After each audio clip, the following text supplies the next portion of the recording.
불꽃과 재 사이에서 나는 라이트의 가난한 집에서 태어난 절름발이 소년이었다. 나는 꿈이 있었다. 작가가 되고 싶었다. 말로 세상을 감동시키고 싶었다. 사랑받고 싶었다. 인정받고 싶었다. 나를 절름발이라고 부르던 아이들에게 내가 가치 있는 사람임을 보여주고 싶었다. 그 욕망이 나를 히틀러에게로 이끌었다. 그 욕망이 나를 선전장관으로 만들었다. 그 욕망이 나로 하여금 수백만 명의 죽음에 기여하게 했다. 나는 수백만 명의 유대인이 가스실로 걸어 들어가도록 증오를 만들어낸 사람이다. 나는 독일 청년들이 이길 수 없는 전쟁에서 죽어가도록 선동한 사람이다. 나는 내 손으로 낳은 6 아이들을 잃은 사람이다. 내가 원했던 것은 이것이 아니었다. 혹은 이것을 원했지만 그 대가가 무엇인지 알지 못했다. 혹은 알면서도 멈추지 않았다. 3가지 중 무엇이 진실인지 나는 죽는 순간까지 알지 못했다. 나는 말의 힘을 믿었다. 말은 진실을 전달하는 도구이기도 하지만 진실을 파괴하는 무기이기도 하다. 나는 그 무기를 최악의 방식으로 사용했다. 라이트의 소녀는 세상에 무언가를 남기고 싶었다. 나는 무언가를 남겼다. 하지만 그것은 문학이 아니었고 예술이 아니었고 사랑이 아니었다. 그것은 죄였다. 독일의 죄, 유럽의 죄, 내 아이들의 죄, 그리고 나 자신의 죄. 요제프 괴벨스 박사 1897년부터 1945년까지 국민계몽선전부 장관, 독일 총리 재임 1일, 그리고 자신의 아이들을 죽인 아버지. 이 자서전은 역사적 기록에 기반한 픽션입니다. 괴벨스의 행위는 어떤 이유로도 정당화될 수 없습니다. 이 글은 어떻게 한 인간의 열등감과 권력욕이 그리고 한 시대의 집단적 광기가 맞물려 수백만 명의 비극을 낳을 수 있는지를 성찰하기 위해 쓰였습니다. 괴벨스 자서전 불꽃과 재 사이에서 조세프 괴벨스 제 한 장 절름발이 소년의 꿈. 나는 1897년 10월 29일 라일란트의 작은 공업도시 라이트에서 태어났다. 집은 가난했다. 아버지 프리드리는 공장 사무원이었고 어머니 카타리나는 매일 밤 손이 트도록 일했다. 우리 형제들은 늘 배고팠지만 어머니는 언제나 식탁에 빵을 올려놓았다. 그것이 기적처럼 느껴지던 시절이었다. 하지만 나에게는 빵보다 더 깊은 상처가 있었다. 오른발. 내 저주받은 오른발. 선천성 내반족. 나는 태어날 때부터 발이 비틀려 있었다. 수술을 받았지만 완전히 낫지 않았다. 다리에 철제 보조기를 차고 학교에 갔다. 아이들은 잔인했다. 그들은 나를 절름발이라고 불렀다. 나는 달리지 못했다. 뛰어다니는 아이들을 운동장 구석에서 바라보았다. 그 시선이, 그 고립이 나를 만들었다. 나는 대신 책을 읽었다. 도서관에 가면 아무도 나를 놀리지 않았다. 글자들은 나를 받아들였다. 나는 게오르게, 하이네, 실러를 탐독했다. 말이 가진 힘을 배웠다. 말은 다리가 필요 없었다. 말은 절름거리지 않았다. 말은 날아다녔다. 나는 꿈꾸었다. 언젠가 나도 말로 세상을 움직일 것이라고. 어머니는 내 꿈을 응원했다. 그녀는 독실한 가톨릭 신자였고 매일 밤 내 침대 머리맡에서 기도를 드렸다. 요제프, 너는 특별한 아이야. 하나님이 너를 위해 큰 뜻을 준비하셨단다. 나는 그 말을 믿었다. 아니, 믿고 싶었다. 하지만 신이 나를 위해 준비한 것이 무엇이었는지 지금의 나는 감히 말할 수 없다. 제2장 학자의 꿈, 사랑의 실패. 나는 우수한 학생이었다. 가톨릭 장학금을 받아 하이델베르크, 프라이부르크, 미넨, 본을 거쳐 공부했다. 문학과 역사, 철학을 사랑했다. 1921년 하이델베르크 대학교에서 문학 박사학위를 받았다. 박사. 요제프 괴벨스 박사. 그 호칭이 얼마나 자랑스러웠는지 나를 절름발이라고 부르던 아이들에게 보여주고 싶었다. 이제 나는 박사였다. 지식인이었다. 작가였다. 그러나 세상은 내 학위에 관심이 없었다. 나는 소설을 썼다. 자전적인 소설 미하엘.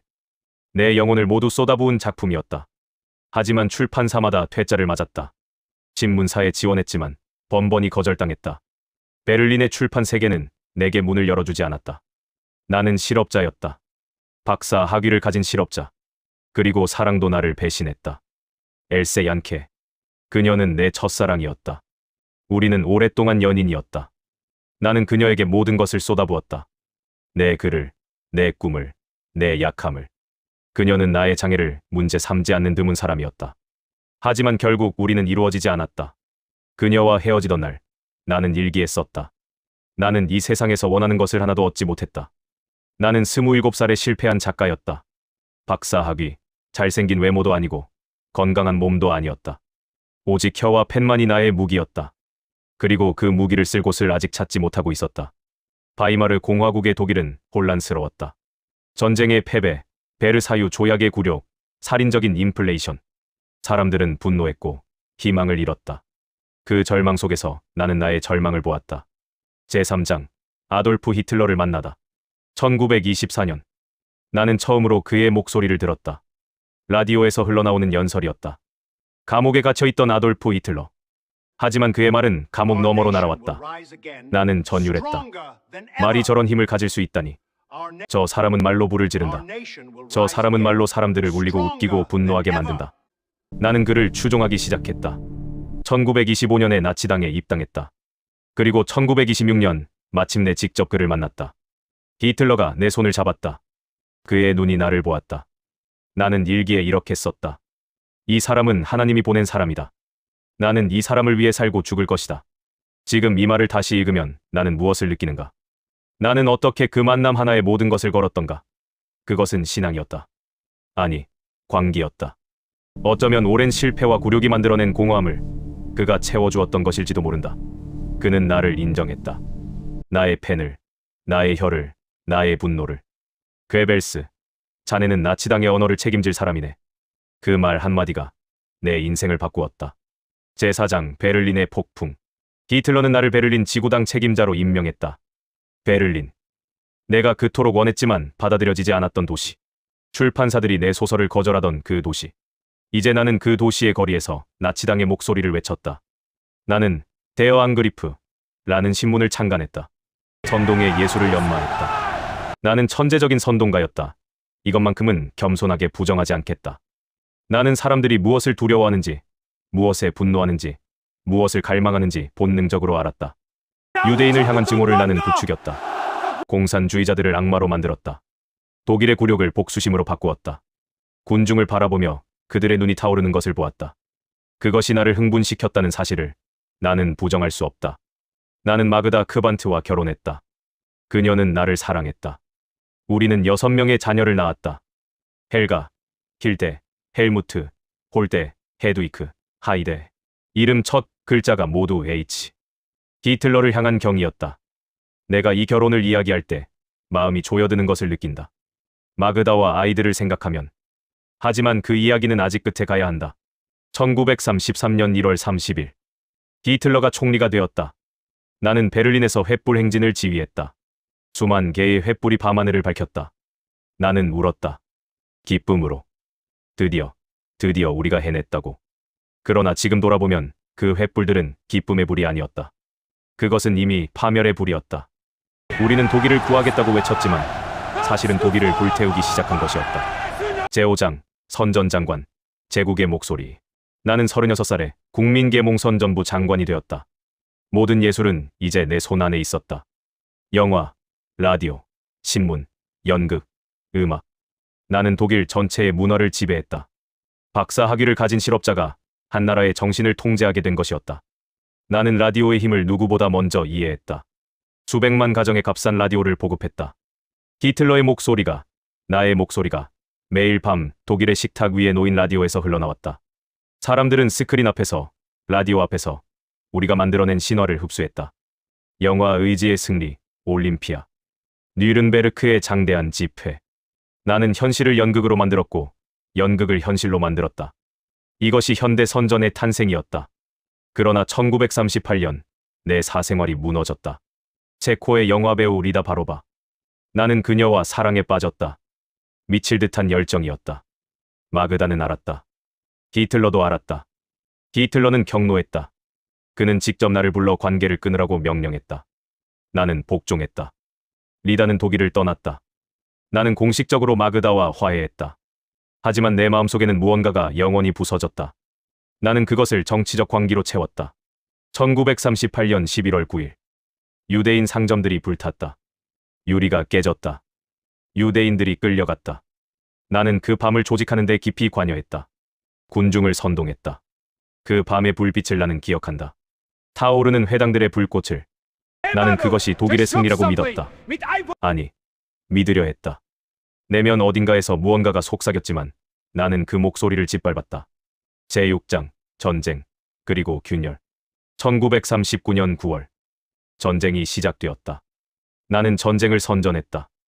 연전연승의 소식을 화려하게 포장했다. 독일 국민들은 열광했다. 나는 말 속에서, 연설 속에서 살았다. 하지만 전선에서 오는 소식들은 내가 발표하는 것과 달랐다. 1941년 겨울. 모스크바 앞에서 독일군이 멈추었다. 동장군이 그들을 삼켰다. 나는 국민들에게 모피 코트를 기증하라고 호소해야 했다. 영웅적인 진군이 아니라 동사하는 병사들을 위한 코트가 필요했다. 1942년. 홀로코스트가 본격적으로 진행되고 있다는 것을 나는 알았다. 일기에 썼다. 유대인 문제에 관해 꽤 야만적인 방법이 적용되고 있다. 야만적이라고 쓰면서도 나는 멈추지 않았다. 나는 계속해서 선전했고 계속해서 증오를 부추겼다. 나는 이미 돌이킬 수 없는 곳으로 걸어 들어가 있었다. 1943년 2월. 스탈린그라드. 독일 제육군 전체가 포위되어 항복했다. 33만 명. 히틀러는 며칠 동안 공식 발표를 금했다. 마침내 내가 발표해야 했다. 나는 베를린 스포츠 궁전에서 연설했다. 총력전을 원하는가? 군중이 외쳤다. 예! 그렇다면 일어나라. 나는 그 연설이 내 생애 최고의 연설이었다고 생각한다. 기술적으로 군중을 패배의 절망에서 광적인 결의로 돌려놓았다. 하지만 그것은 또한 독일을 더 깊은 파멸로 몰아가는 연설이기도 했다. 나는 거짓말쟁이였다. 아니, 그보다 더 나쁜 것이었다. 나는 진실을 알면서도 아름다운 말로 그것을 덮었다. 진실을 모르는 거짓말쟁이보다 진실을 아는 선동가가 더 나쁘다. 제7장. 무너지는 제국. 전세가 역전되었다. 서쪽에서 연합군이 상륙했다. 동쪽에서 소련군이 밀려왔다. 독일의 도시들이 폭격으로 불탔다. 나는 매일 밤 공습 사이렌을 들으며 잠을 청했다. 히틀러는 점점 현실을 잃어갔다. 벙커 속에서 존재하지 않는 군대를 지도 위에서 이동시켰다. 나는 그를 보면서 두려움을 느꼈다. 하지만 나는 끝까지 그를 따르기로 했다. 왜였을까? 때로 나는 그것이 진짜 믿음이었다고 생각한다. 때로는 이미 너무 많은 것을 저질렀기 때문에 멈출 수 없었다고 생각한다. 때로는 그냥 다른 곳에 갈 곳이 없었다고 생각한다. 나는 선전을 계속했다. 기적의 무기가 올 것이라고. 히틀러가 독일을 구할 것이라고. 하지만 내 일기에는 진실이 담겨 있었다. 나는 일기에는 거짓말하지 않았다. 우리가 전쟁에서 진다면 우리는 참으로 그것을 받아들일 자격이 있는 방식으로 졌다고 해야 할 것이다. 1945년 4월. 소련군이 베를린을 포위했다. 히틀러의 벙커에서 우리는 마지막 날들을 보냈다. 제8장. 최후 1945년 4월 30일. 1945년 4월 30일. 히틀러가 자살했다. 나는 그 소식을 들었을 때 무엇을 느꼈는가? 모든 감정이 한꺼번에 왔다가 사라졌다. 슬픔, 공허함, 두려움, 그리고 이상하게도 어떤 해방감. 그는 나를 선전장관직에서 독일 총리직으로 지명하는 유언장을 남겼다. 3일짜리 총리. 나는 세계에서 가장 짧게 집권한 지도자 중 하나가 될 것이었다. 그 밤, 나는 마그다와 마주 앉았다. 우리는 오래 이야기했다. 아이들에 대해, 우리의 삶에 대해, 우리가 무엇을 했는지에 대해. 마그다는 울었다. 나도 울었다. 우리는 아이들을 죽이기로 결정했다. 이 문장을 쓰는 나의 손이 떨린다. 우리는 이 아이들이 우리 없이, 히틀러 없이, 나치 없는 세상에서 살아갈 수 없을 것이라고 믿었다. 아니, 그렇게 믿으려 했다. 하지만 진실은 우리가 우리 자신의 죄를 감당할 수 없었던 것인지도 모른다. 헬가, 길데, 헬무트, 홀데, 헤드위크, 하이데. 마그다가 그 아이들에게 수면제를 먹였다. 잠든 아이들에게 청산가리를 먹였다. 벙커 안, 지하 어딘가에서. 나는 그 자리에 있지 않았다. 아니, 나는 그 자리에 있을 수 없었다. 아이들이 잠들었다. 영원히. 나는 아버지였다. 나는 그 아이들이 세상에 나오는 날 기뻐했다. 헬가가 처음 아빠라고 불렀을 때 나는 눈물을 흘렸다. 헬무트가 자전거를 처음 탔을 때 나는 달려가 그 아이를 안았다. 하이데가 아직 4살이었다는 것을. 나는 그 아이들에게 무슨 짓을 한 것인가. 5월 1일 저녁. 마그다와 나는 벙커 밖으로 나갔다. 베를린은 불타고 있었다. 포탄 소리가 가까이서 들렸다. 우리는 정원에 섰다. 마그다가 먼저 청산가리 캡슐을 깨물었다. 나는 그녀의 손을 잡았다. 그리고 나도 캡슐을 입에 넣었다. 동시에 경호원이 권총으로 우리의 머리를 쐈다. 나는 쓰러졌다. 내 생은 파멸이었다.